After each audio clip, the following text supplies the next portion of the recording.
नमस्कार, मैं रविश कुमार। आज गजब हो गया। रफाल पर सीएजी की रिपोर्ट तो आई, मगर सार्वजनिक होकर भी गोपनीय नजर आई। अभी तक दीवायर और हिंदू में गोपनीय रिपोर्ट सार्वजनिक हो रही थी, मगर आज सार्वजनिक होकर भी रिपोर्ट के कई अंश गोपनीय नजर आए। सीएजी ने यूरो और रुपए के आगे संख्या की जगह अंग्रेजी वर्णमाला का इस्तेमाल किया है, उसके वर्णों का। इस तरह रिपोर्ट पढ़ते हुए आपको यह तो दिखेगा कि मिलियन और बिलियन यूरो लिखा है, मगर मिलियन के आगे जो कोड इस्तेमाल किए गए हैं उसे पढ़ने के लिए जग्गा जासूस को हायर करना पड़ेगा। आप पेज नंबर 120 और 121 पर जाकर देखिएगा इस रिपोर्ट के। रफाल विमान कितने में खरीदा गया, कितने का प्रस्ताव था, कितना ये होता तो वो हो जाता, इनकी जगह जो संकेत चिन्ह लिखे गए हैं उन्हें पढ़ने के लिए आईआईटी में एडमिशन लेने के बाद फेल होना जरूरी है। जैसे ये लिखा है कि U million euro, X million euro, E crore rupees, E plus crore rupees, H plus crore rupees, H plus plus crore rupees, E plus plus crore rupees, AV million euro, BV million euro, R1, RK, RL, RJ, RM, RS, T1, TJ, TM, TN, TP, TQ billion euro, R1 के RI के billion euro, R1 RI billion euro, TI के billion euro. इन सब मुद्राओं को समझने के लिए कि ये क्या हैं, जग्गा जासूस से हमने रिक्वेस्ट किया है कि वो प्राइम टाइम में आए। जब तक नहीं आते हैं आगे बढ़ते हैं। जब पैसा ही नहीं बताना था तो कोई कैसे जान पाएगा कि सौदे में क्या हुआ क्या नहीं। क्या ये पहली बार हुआ है जब सीएजी ने वायुसेना की खरीद पर ऑडिट करते हुए पैसे की मात्रा नहीं बताई, संख्या नहीं बताई? हमारे सहयोगी राजीव रंजन कहते हैं कि मार्च 2015 में जब रूस से खरीदे जाने वाले विमान MiG-29 की ऑडिट की रिपोर्ट आई, तब हर पैराग्राफ में पैसा लिखा था। अमेरिकी डॉलर में भी लिखा था कि 740.35 मिलियन डॉलर है, और भारतीय रुपए में भी लिखा था कि 3,568 करोड़ रुपया है। इसी तरह मार्च 2016 में, यह रिपोर्ट मैं आपको दिखा रहा हूं, समाप्त हुए वर्ष की ऑडिट रिपोर्ट में सीएजी ने साफ साफ लिखा है कि नौसेना के लिए 24 BAE हॉक AJT विमान होता है कोई, इसकी खरीद के लिए करीब करीब 2000 करोड़ रुपए से लेकर 1777 करोड़ रुपया इसमें लिखा हुआ है। बेशक अलग अलग संदर्भों में इन दोनों ही सीएजी रिपोर्ट में दाम दिए गए हैं, मगर सीएजी ही बताए कि जब मिग और हॉक विमान की खरीद की ऑडिट में आप कीमत खुलकर बताते हैं, तो रफाल विमान की कीमत की ऑडिट में आपने कीमत क्यों नहीं बताई? सीएजी ने लिखा है कि हिंदुस्तान एरोनॉटिक्स लिमिटेड को अपने यहां विमान बनाने में कितना मैन आवर्स, मानव घंटा लगेगा, इसकी गिनती को लेकर विवाद हो गया। दूसरा, दासो एविएशन ने इस बात से इनकार कर दिया कि वह भारत में विमान बनाने का लाइसेंस तो देगा, मगर 108 विमानों की गारंटी नहीं लगा उनके परफॉर्मेंस की। यही नहीं, सीएजी ने लिखा कि दासो कंपनी से 7 अलग अलग श्रेणियों में कीमतों का ब्यौरा मांगा गया। उसके लिए एक फॉर्मेट बनाया गया था रिक्वेस्ट ऑफ प्रपोजल की तरफ से, यानी सरकार की तरफ से। तो रफाल ने वायुसेना के तय किए फॉर्मेट के हिसाब से कीमतों का ब्यौरा देने से मना कर दिया। सीएजी की रिपोर्ट में इस बात का जिक्र नहीं है कि जब रफाल ने तय फॉर्मेट के हिसाब से कीमतों का ब्यौरा नहीं दिया तो उससे बातचीत क्यों होती रही, पहले भी और बाद में भी। मार्च 2015 में रफाल विमान के लिए बनी कमेटी ने अपना रिक्वेस्ट ऑफ प्रपोजल वापस ले लिया और 126 रफाल फाइटर विमान के लिए 15 साल से चली आ रही बातचीत रद्द कर दी जाती है। अब इसके चंद दिनों के बाद उसी साल 10 अप्रैल 2015 को पेरिस में ऐलान होता है, फ्रांस और भारत के बीच समझौता हो जाता है। अब यहां सीएजी की रिपोर्ट में यह नहीं बताया जाता कि कई महीने भर से भी कम समय में, माफ कीजिएगा, कोई महीने भर से भी कम समय में वो कौन सी प्रक्रिया थी, किन प्रक्रिया के तहत पेरिस में ऐलान होने से पहले होमवर्क होता है, उसमें कौन सी कमेटी शामिल थी, क्या दो सरकारों के बीच बिना किसी होमवर्क के, चूंकि पुराना डील आप रद्द कर चुके थे, किसी प्रक्रिया के हो सकती है। हम इस पर अजय शुक्ला से समझेंगे।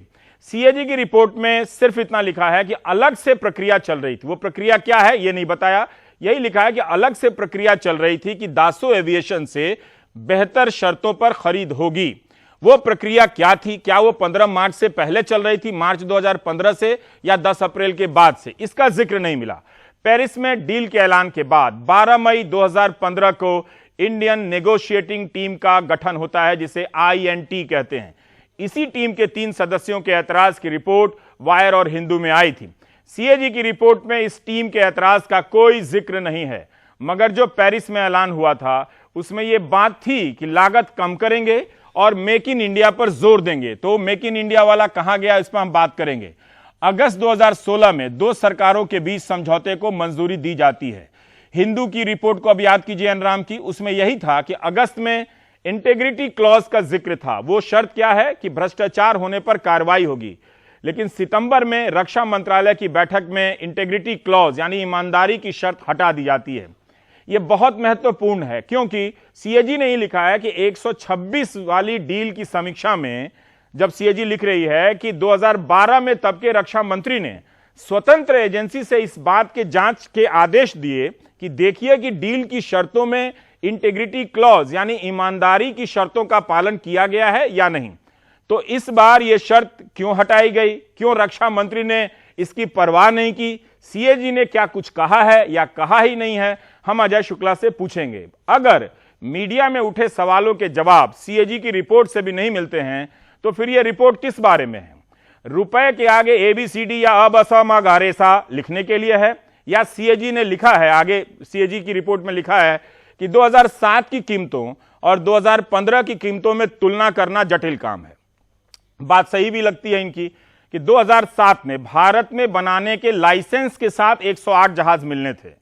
2015 में फ्रांस में ही बने 36 विमान उड़ान भरने की तैयार अवस्था में मिलने थे और 2007 में सिर्फ 18 रफाल विमान तैयार अवस्था में फ्रांस से बनकर आना था। इसलिए सिर्फ 18 विमानों के पैमाने से तुलना हो सकती है। मैं अब सीएजी की रिपोर्ट से बता रहा हूं, अगर समझने में गलती नहीं हुई है तो बिल्कुल ठीक बता रहा हूं। इस बात का जिक्र है कि जुलाई 2014 में यूरोफाइटर 20% से कम दाम पर अपना विमान देने की पेशकश करता है। जब दोनों की टेक्निकल समीक्षा होती है तो दोनों ही विमान क्वालिफाई करते हैं, रफाल के भी और यूरोफाइटर के भी। लेकिन रक्षा मंत्रालय का जवाब सीएजी को यह दिया जाता है कि उसमें कमियां थीं और उसने बिन मांगे प्रस्ताव दे दिया था, इसलिए नामंजूर कर दिया। आपने 20% सस्ता क्यों नहीं लिया? सीएजी ये नहीं बताती है कि रफाल के नए सौदों के लिए प्रस्ताव किसकी तरफ से आया था, क्योंकि पुरानी डील तो रद्द हो गई थी। क्या रफाल ने कोई नया प्रस्ताव दिया था अपनी तरफ से, उसने पहल की थी या भारत ने पहल की थी? अब हम इस पर बात करेंगे अजय से। अब समझौता 36 विमानों का होता है। सीएजी ने लिखा है कि उसे रक्षा मंत्रालय की तरफ से ऐसा कोई प्रस्ताव नहीं मिला, वायुसेना की तरफ से, माफ कीजिएगा, वायुसेना की तरफ से रक्षा मंत्रालय को दिया गया ऐसा कोई प्रस्ताव नहीं मिला कि जब 126 से 36 विमान खरीदेंगे तो जो कमी होगी वो कैसी पूरी की जाएगी। मगर रक्षा मंत्रालय अपनी तरफ से बताता है कि सिंगल इंजन वाले 83 जहाज खरीदे जा रहे हैं। अब आते हैं बैंक गारंटी पर। बैंक गारंटी या संप्रभु गारंटी की बात थी, मगर फ्रांस ने मना कर दिया। उसने कहा कि हम लेटर ऑफ कंफर्ट देंगे। सीएजी के मुताबिक दासों को 15% एडवांस पर बैंक गारंटी देनी थी। बैंक गारंटी बनाए रखने के लिए विक्रेता को यानी दासो एविएशन को जिस बैंक की जो भी चेक देना था, ड्राफ्ट देना था, कई मिलियन यूरो का बैंक चार्ज देना पड़ता है। जैसे आप न्यूनतम अकाउंट में अगर इतना पैसा रखते हैं, नहीं रखते हैं तो चार्ज देना पड़ता है, तो वैसे बैंक गारंटी देते तो इनको एक minimum bank million euro dollar में चार्ज देना पड़ता। तो भारत और फ्रांस के बीच बैंक के चार्ज को लेकर क्या रेट होगा अलग अलग थे। फ्रांस अलग रेट बता रहा था और भारत कह रहा था नहीं नहीं, आप जो 1% से अधिक बता रहे हैं वो 0.35% के आसपास ही है। 2007 के करार में तो परफॉर्मेंस गारंटी और वारंटी का भी जिक्र था, जो कुल कीमत का 10% दासों को देना था। यानी बैंक गारंटी की शर्त हटा देने से दासों को मिलियन यूरो का फायदा हुआ। दासों को जो ये AAB3 ऐसा ही लिखा हुआ है, AAB3 XXX यूरो, अब क्या समझे हम, AAB3 मिलियन यूरो बचा, उसका लाभ भारत को होना चाहिए था। लेकिन ऑडिट से पता चलता है कि इसका लाभ दासों को हुआ। आखिर भारत सरकार इस तरह का समझौता क्यों कर रही थी, हर बार फ्रांस की शर्तों को क्यों मान रही थी, जब फ्रांस की सरकार उसकी प्रमुख मांगों को ठुकरा दे रही थी? सितंबर 2016 में सुरक्षा मामलों की कैबिनेट कमेटी ने फैसला किया कि बैंक गारंटी की तरह बाकी संबंध गारंटियां या एश्योरेंस, हिंदी में आश्वासन, भी साथ हों। एक एस्क्रो अकाउंट बनाने की भी बात की गई, मगर फ्रांस ने सब मना कर दिया। कहा जा रहा है कि यह समझौता दो सरकारों के बीच है, मगर सीएजी की रिपोर्ट में लिखा है कि किसी विवाद की स्थिति में सीधे विक्रेता के साथ भारत सरकार का आर्बिट्रेशन होगा। यानी विवाद हो गया तो भारत सरकार और कंपनी जाने, सरकार कुछ नहीं जानेगी, फ्रांस सरकार। अगर फैसला भारत के हक में आता है तो दासो पैसा देने से मना कर देता है, तब भारत सरकार पहले सारे कानूनी विकल्प तलाशेगी, यानी फिर केस मुकदमा, इसके बाद ही फ्रांस सरकार विक्रेता की ओर से भुगतान करेगी। और अब आप समझ रहे हैं कि क्या फ्रांस सरकार किसी भी प्रकार की गारंटी ले रही है? हिंदी में ही बताया, आप खुद बता दीजिए। आप दोनों केस लड़ लेना जी, एक बार आप जीत भी जाना, फिर केस लड़ लेना जी, जब जीतते रहना, लड़ते रहना, जीतते रहना, लड़ते रहना, तो हमारे पास आना जी, फिर हम आपको पैसा दिलवा देंगे अपनी कंपनी से। और अब वित्त मंत्री अरुण जेटली की प्रतिक्रिया सुनिए और फिर राहुल गांधी की प्रतिक्रिया सुनिए। बहुतों ने बहुत कुछ कहा है, बेहतर है कि आप सीएजी की रिपोर्ट खुद भी पढ़ें, आसान है, हिंदी अखबारों के भरोसे ना रहें। पूरा आर्ग्यूमेंट मोदी जी का, जेटली जी का, निर्मला सीतारमण जी का था कि एयरफोर्स को हवाई जहाजों की जल्दी जरूरत है और नई डील इसलिए की गई क्योंकि वो एयरफोर्स को हवाई जहाज जल्दी देना चाहते थे। इस नोट में जो डिफेंस मिनिस्ट्री का नोट है, जो टेक्निकल एक्सपर्ट्स इस डील को नेगोशिएट कर रहे थे उनका नोट है, इसमें साफ लिखा है कि इस डील में हवाई जहाज, अंतिम हवाई जहाज 10 साल में आएगा। मतलब इस डील में हिंदुस्तान को हवाई जहाज पिछली डील से देरी में मिलेंगे। और दूसरा, इसी डॉक्यूमेंट में उन्हीं अफसरों ने कहा प्राइस के मामले पे, दाम के मामले पे, कि अंतिम जो दाम फ्रेंच ने ऑफर किया है इस नई डील में वो 55% बेंचमार्क प्राइस से ऊंचा है, मतलब 55% एक्सपेंसिव है। तो दोनों जो पिलर्स थे, ये डॉक्यूमेंट उनको खत्म कर देता है, डिमोलिश कर देता है। इस डील का सिर्फ एक कारण है, नरेंद्र मोदी अनिल अंबानी जी को 30,000 करोड़ रुपए देना चाहते थे। जब 2015 में प्रधानमंत्री जी फ्रांस गए थे और वहां के राष्ट्रपति के साथ एक संयुक्त बयान हुआ था, उस बयान में ही लिखा था कि जो 2007 की टर्म्स हैं उससे बेहतर टर्म पे इंटर गवर्नमेंटल एग्रीमेंट के तहत ये ट्रांजैक्शन होगा।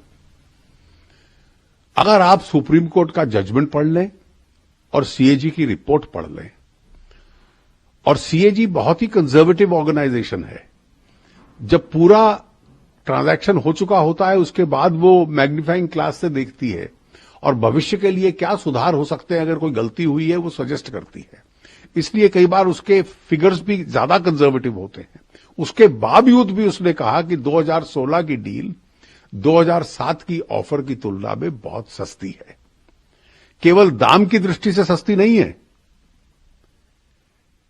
ये याद रखिए कि 2016 में जो टेक्नोलॉजी आई वो 9 साल 7 और 16 के बीच में एडवांस हो चुकी थी।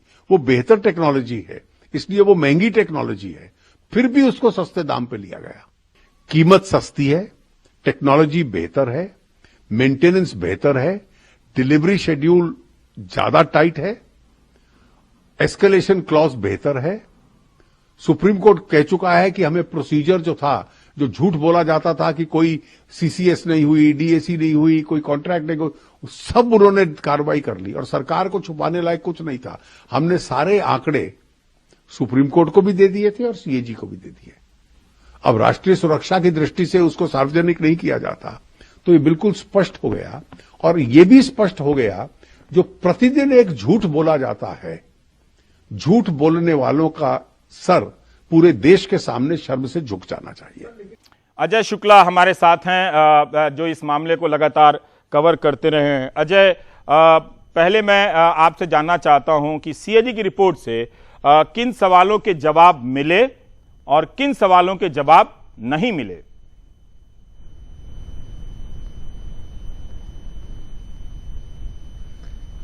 ये बिल्कुल आप अहम बात कर रहे हैं। सीएजी के रिपोर्ट से सबसे महत्वपूर्ण जो स्टेटमेंट, जो टिप्पणी निकली है वो ये है कि सरकार ने ये 36 राफेल जहाज 2.86% सस्ते दाम में लिया है। ये जो है, ये जो सरकार कहती आ रही है कि हम 9% सस्ता ले चुके हैं, ये इससे 1/3 से भी कम सस्ता है, लेकिन ये सरकार को ये हथियार अपने हाथ में जरूर दे देता है कि वो बोल सकता है कि भाई हम सस्ते रेट पे जो है हमने ये जहाज खरीदे हैं। लेकिन साथ ही साथ सीएजी के रिपोर्ट कई चीजों के ऊपर रोशनी डालता है, जिससे ये दाम जो है, जो सस्ता महसूस हो रहा है, लग रहा है सस्ता है, ये असलियत में इन चीजों को अगर जोड़ा जाए तो ये दाम सस्ता होने के बजाय महंगा हो जाता है। इनमें से सबसे पहले जो आप अभी खुद कह रहे थे वो है बैंक गारंटियां, वो है सॉवरेन गारंटीज, वो है एस्क्रो अकाउंट खोलना। ये कैलकुलेट किया गया है कि अगर ये सब बातें जो हैं डाली जाती हैं इस डील में, और अगर भारत कहता फ्रांस से कि हमें हर हालत जो है ये बातें चाहिए, तो जो चार्जेस, जो पैसे इसके ऊपर लगते और जो इस डील के ऊपर लोड किए जाते, वो इस डील को 2.86% सस्ता होने के बजाय 5.3% महंगा कर देता। तकरीबन 574 मिलियन यूरो और लग जाते इस डील के ऊपर, और ये डील ज्यादा महंगा हो जाता। दूसरी बहुत अहम बात जो कि इसके ऊपर जो सीएजी इस पे मेरे ख्याल में नजरअंदाज कर चुके हैं, वो ये है कि जो काबिलियतें जो इस जहाज भारतीय वायुसेना के कहने पे और अलग जोड़ी गई हैं, इंडिया स्पेसिफिक एनहांसमेंट्स या आईएसई जिनको कहते हैं, उनके दाम बराबर लगाए गए हैं 126 जहाजों के ऊपर भी और 36 जहाजों के ऊपर भी। जो असलियत में अगर आप कुछ पैसे ज्यादा जहाजों के ऊपर जोड़ दें तो हर पर जहाज बेसिस पे हर जहाज के ऊपर कम दाम लगता। तो वो दाम जो है ये भी जोड़ा नहीं गया है, और इससे जो है अगर ये जोड़ा जाता, अगर ये कैलकुलेशन में लाया जाता, तो ये जो 2.86% सस्ता जो लग रहा है ये काफी महंगा हो जाता। इसके अलावा सीएजी के रिपोर्ट में ये भी शामिल है कि अगर आपको या भारतीय वायुसेना को 126 जहाजों की जरूरत थी, तो आपने जो है क्यों सिर्फ 36 जहाज लिए? ये जो गैप जो पैदा होता है इसको पूरा करने के लिए क्या किया आपने? और जो जवाब मंत्रालय के तरफ से आया है, यानी कि हम लोग और जहाज खरीद रहे हैं और हम लोग तेजस जहाज ले रहे हैं, वो जो है सीएजी ने जैसे मंत्रालय ने बोला वैसे ही छाप दिया, लेकिन कुछ ये बोला नहीं कि ये सही है या गलत है। लेकिन असलियत में सीएजी के ना बोलने से ये गलत ही महसूस हो रहा है। अजय, एक सवाल ये भी है कि अरुण जेटली कह रहे हैं कि 2007 और 2016 के बीच टेक्नोलॉजी भी काफ़ी विकसित हो चुकी है, यानी 2007 में जो टेक्नोलॉजी थी आज वो एडवांस स्तर पर है, और ऐसे एडवांस टेक्नोलॉजी के साथ इसका दाम भी बढ़ा है। इस नज़रिए से आप देखें तो सरकार ने सिर्फ 2.9% कम दाम पर नहीं बल्कि और भी ज़्यादा बचत की है। क्या आप इस तर्क से सहमत हैं?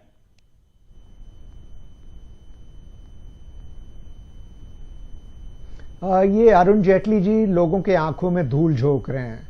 जो टेक्नोलॉजी अभी डाली जा रही है भारतीय राफेलों के अंदर, वो उस वही टेक्नोलॉजी 2007 वाले डील के राफेल्स में भी डाली जा रही थी।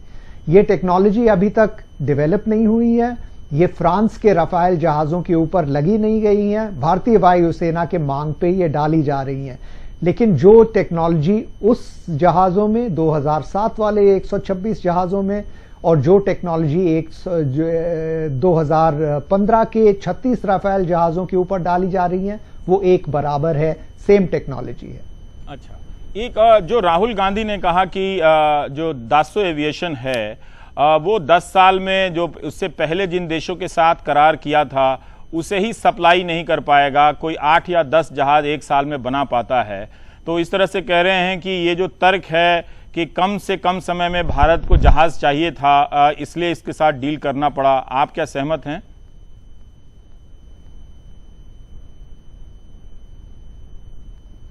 कुछ हद तक सहमत हूं, लेकिन इसमें दासो के हाथ में जो है इसको एड्रेस करना, इस समस्या को जो है रिजॉल्व करना उनके हाथों में है।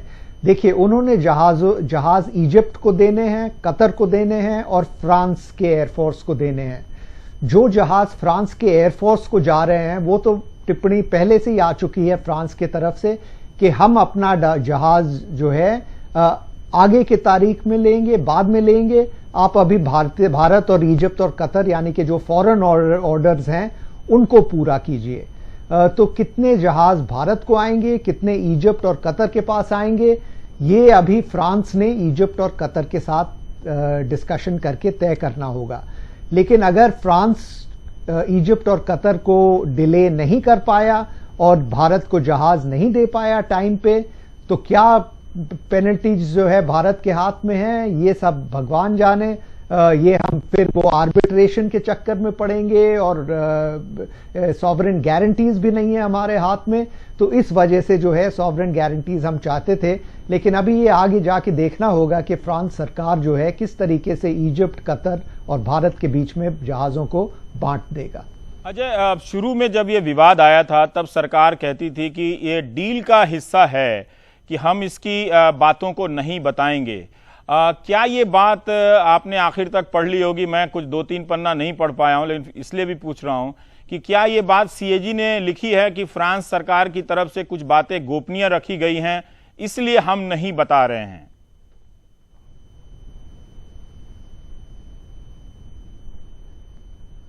जी हाँ, जो जितने भी आंकड़े हैं वो सारे मास्क किए गए हैं। अगर फर्ज कीजिए 100 करोड़ का कुछ आया तो सीएजी के रिपोर्ट में उसने XY करोड़ कर रखा है, या अगर 50 करोड़ का है उसने A2 करोड़ कर रखा है। तो सारे आंकड़े जो हैं छिपाए गए हैं और उन्होंने कहा है कि हमें ये जो है छिपाने पड़ रहे हैं क्योंकि फ्रांस के साथ हमारी गोपनीयता का पैक्ट है और हम नहीं रिवील कर सकते हैं।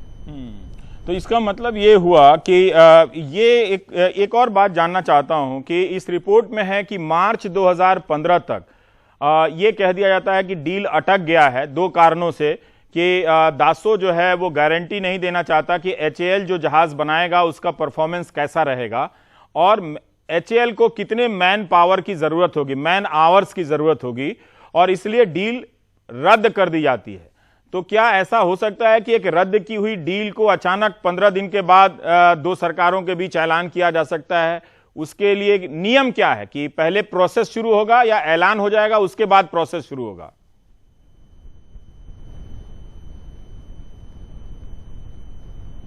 रवीश जी, आप सबसे अहम बात पे जो है आ चुके हैं। ये सीएजी के रिपोर्ट में ये साफ जाहिर होता है कि यूरोफाइटर जो कि दूसरा L2 वेंडर था, वो सिर्फ एक ही वेंडर था जिसका जहाज पहले बारी में टेक्निकल एवैल्यूएशन में पास हुआ था।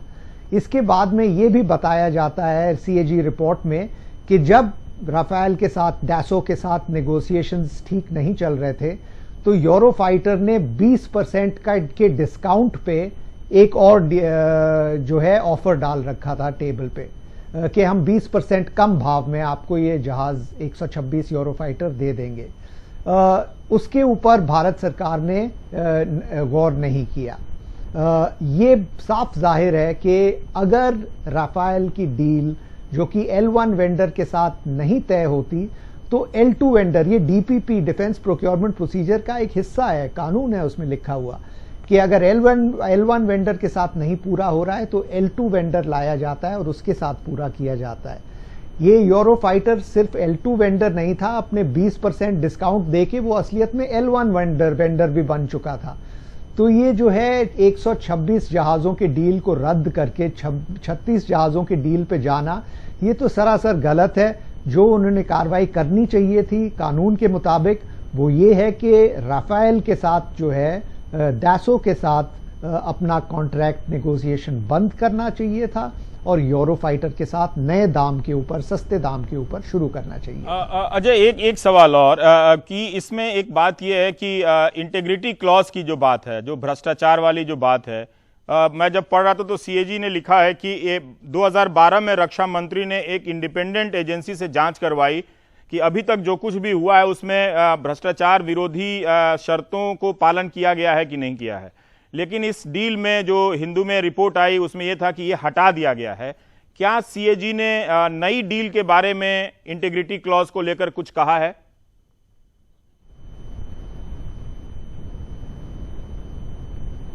नहीं, इंटेग्रिटी क्लॉज के ऊपर कुछ नहीं कहा है।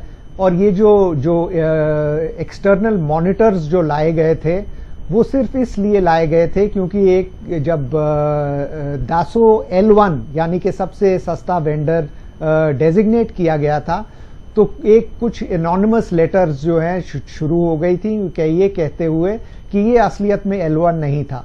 तो वो इंडिपेंडेंट वेंडर्स को इस बात को प्रूव करने के लिए लगाया गया था कि असलियत में दासो L1 था और वो इंडिपेंडेंट वेंडर्स ने किया था। ये इंटेग्रिटी क्लॉज के साथ जुड़ा मामला नहीं है। बहुत बहुत शुक्रिया अजय सारी बातों को समझाने के लिए। इस पे और बातें होती रहेंगी और सवाल अगर हमें कुछ कमियां होंगी तो हम फिर उसमें सुधार करेंगे और सवाल उभरेंगे तो और हम लेकर इस पर चर्चा करेंगे। बहुत बहुत शुक्रिया। बाकी बातें ब्रेक के बाद।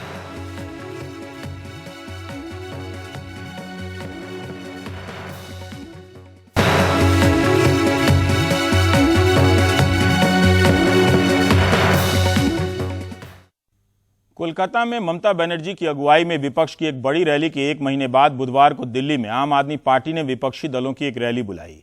मोदी विरोध की धुरी पर आयोजित इस रैली का नाम था तानाशाही हटाओ लोकतंत्र बचाओ।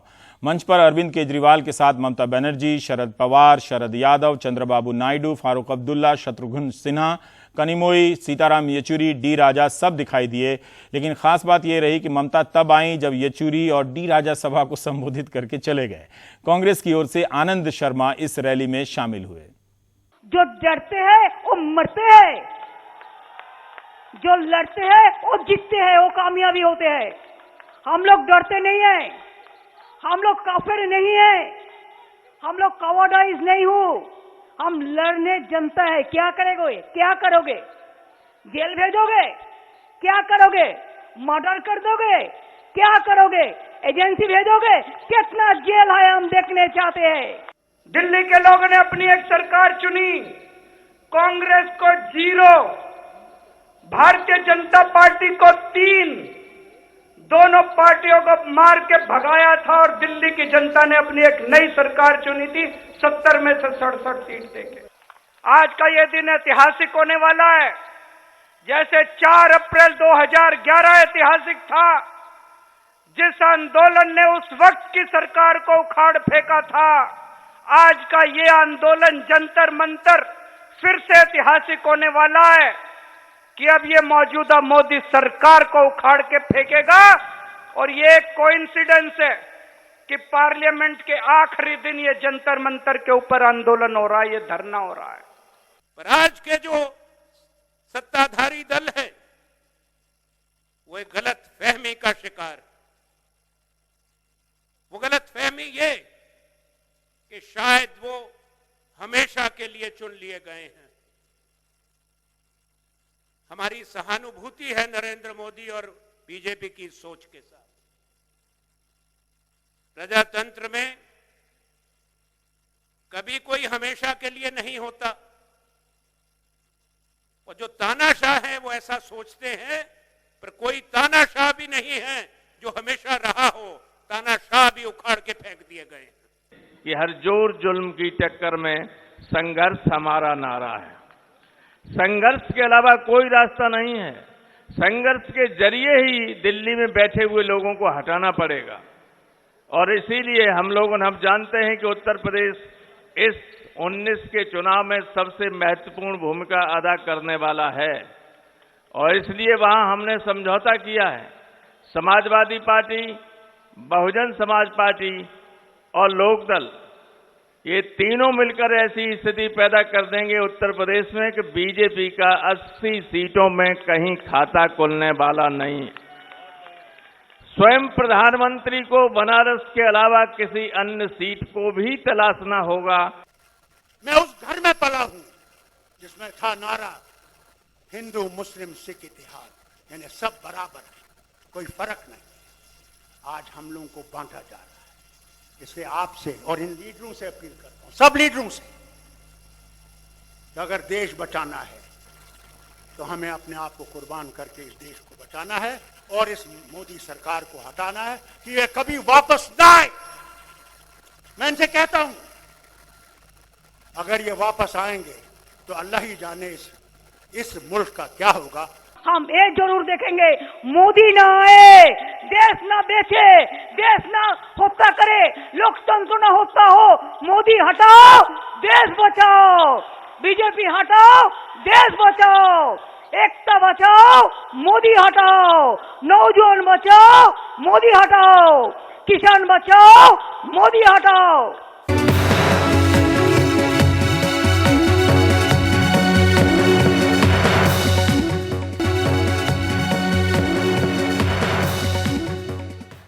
अलीगढ़ मुस्लिम यूनिवर्सिटी में मीडिया कर्मियों से बदसलूकी के एक मामले में पुलिस ने देशद्रोह का केस दर्ज किया है।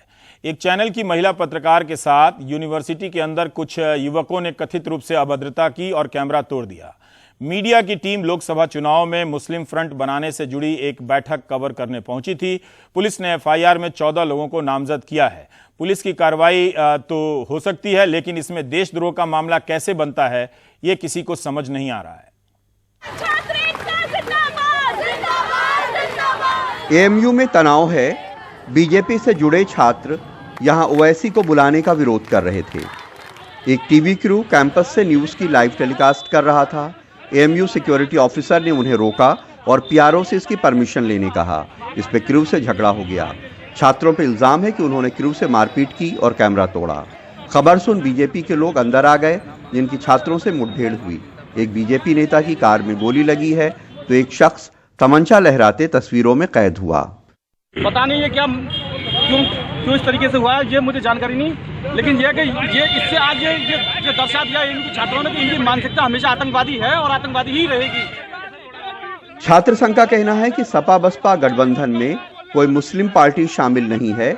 इस मुद्दे पे उन्होंने मुस्लिम दलों की मीटिंग बुलाई थी। तो इसमें कोई रिलीजियस कोई बात नहीं है, कोई धार्मिक का कोई बात नहीं है। और ये लोग पता नहीं कह रहे थे ये एक धार्मिक चोट पहुंचा रहे, कहाँ से उनको मिल गया धार्मिक चोट पहुंचा रहे, और ऐसा कोई स्टेटमेंट भी नहीं है कि यहाँ पर रिलीजियस बात हो रहा है। पिछले कुछ वक्त से एएमयू कम्युनल पोलराइजेशन की प्रयोगशाला बनती जा रही है। इसका असर दूर तक होता है। फरवरी 2016 में बीजेपी मेयर शकुंतला भारती ने हॉस्टल कैंटीन में बीफ बनाने का इल्जाम लगाया। जून 2017 में मुद्दा उठाया गया कि रमजान में हिंदू छात्रों को खाना नहीं मिलता है। मई 2018 में छात्र संघ भवन में जिन्ना की फोटो पर विवाद हुआ। अक्टूबर 2018 में 3 कश्मीरी छात्रों ने बुरहान वानी के जनाजे की नमाज पढ़ने की कोशिश की। छात्रों ने खदेड़ा, यूनिवर्सिटी से निकाले गए। दिसंबर 2018 में इल्जाम लगा कि हॉस्टल में चिकन पकाने के बाद उसके तेल से पूड़ी तलते हैं। दिसंबर 2018 में एएमयू में मंदिर बनाने की मांग की गई। जनवरी 2019 में बिना इजाजत कैंपस में तिरंगा यात्रा निकाली। और अब ये मुद्दा। इसमें कई मुद्दे बीजेपी से जुड़े लोगों ने उठाए। इनमें एक बीजेपी एमएलए का नाती अजय सिंह भी शामिल है। आज एएमयू प्रशासन ने जिन 8 छात्रों को सस्पेंड किया है उनमें वो भी शामिल है। 8 बच्चों को, बोनाफाइड स्टूडेंट्स को सस्पेंड कर दिया गया है और we have zero tolerance in terms of that. कौन कौन लोग हैं छात्र? वो 8 लोग कौन कौन है सर? यहीं के बोनाफाइड स्टूडेंट्स हैं। चारों तरफ हमारी फोर्स तैनात है, शहर में भी तैनात है और आसपास भी तैनात है। और कोई भी अराजक तत्व अगर होगा तो उसके खिलाफ सख्ती से कार्रवाई होगी। और एहतियातन हम लोगों ने इंटरनेट सेवाओं को 24 घंटे के लिए स्थगित किया है। एएमयू को लेकर सियासत अपने शबाब के ऊपर है।